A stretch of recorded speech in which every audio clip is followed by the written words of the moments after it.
Hello everyone, I'm Mr. Furlong, and today we're going to be calculating Hardy Weinberg.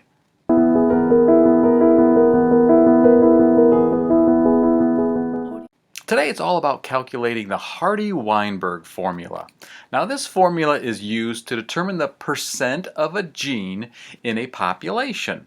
Now why would we want to do this? Well, we can use this to find out if evolution is actually taking place in a particular population.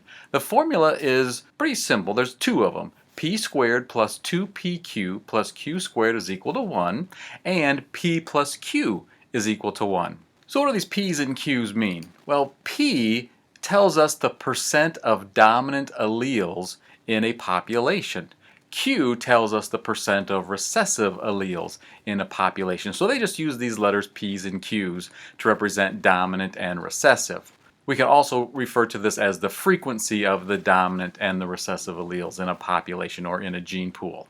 We're going to be using our mice to help us calculate Hardy Weinberg today. And let's say that in this species of mouse, we have, of course, a black furred mouse and a white furred mouse.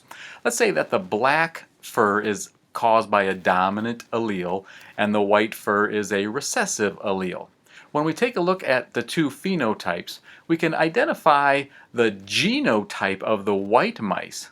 But for the black-furred mice, we don't know what their genotype is because the black-furred could be homozygous dominant or they could be heterozygous, which means that they would have the recessive allele. Whereas the white, we know what their genotype is. They're homozygous recessive. So the Hardy Weinberg is going to help us to calculate what is the frequency of just the dominant allele, what is the frequency of the recessive allele. So let's take a look at a large population of these mice. As we look at them, we can see that the white-furred mice, of course, are all homozygous recessive. But we have all of these black-furred mice as well. Some of them are going to be homozygous dominant, some of them are going to be heterozygous. Just by looking at this population, which allele do you think is the greatest in frequency? Do you think it's the dominant or do you think it's the recessive? Well, Hardy Weinberg is going to help us to calculate that. First thing we need to do, and this is always going to be our first step, is we have to figure out the percent of homozygous recessive individuals. So let's order these mice so we can count them easily. And we can see that in this particular population there are 25 mice. 5 of them are homozygous recessive. So the percent of the population that's homozygous recessive, remember, that is q squared, because they have 2 recessive alleles, would be 5 out of 25, and if we do that calculation, that is 0.20. So in other words, 20% of the population is homozygous recessive. Right, we need to find out though what percent is homozygous dominant and what percent is heterozygous. Those are the other black mice. That's the 80% of the population. Well, how do we go about doing that? Well, we have to use the formula P plus Q is equal to 1. Right now, all we know is that Q squared is 0.2. How do we find Q then? So if P squared is 0.20, how do we get Q? That's right. Take the square root of q squared. So we take the square root of 0.20. If we do that on our calculators, we get 0.45.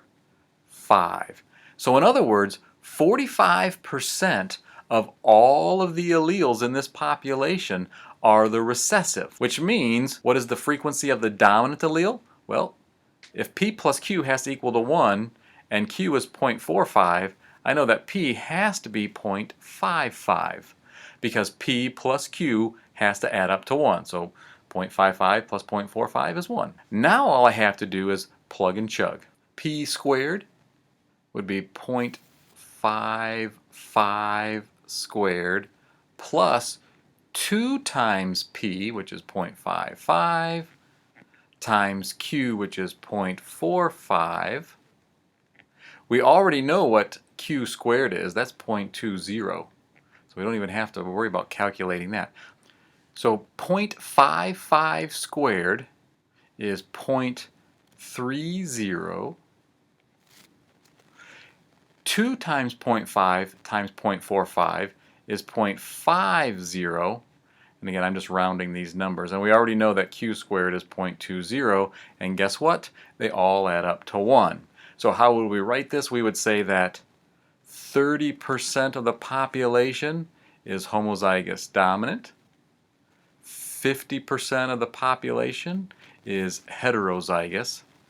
And as we already calculated, 20% is homozygous recessive. So remember, we did this in 4 simple steps. First, we had to find out what percent of the population is homozygous recessive. Step 2, we took the square root of that number. Step 3, we subtracted that number from 1. Step 4, we just plug and chugged. So if evolution is really taking place, the allele frequencies are going to change. But how can the allele frequencies change? Well, through mutation, through gene flow, genetic drift, natural selection, selective selection. These sound familiar to you, right? We saw these in a previous video. If any of these things are happening and the allele frequency is changing, then we know that evolution is taking place in that population. So we're going to be practicing some of these Hardy Weinberg problems in class, and I can't wait to see you then.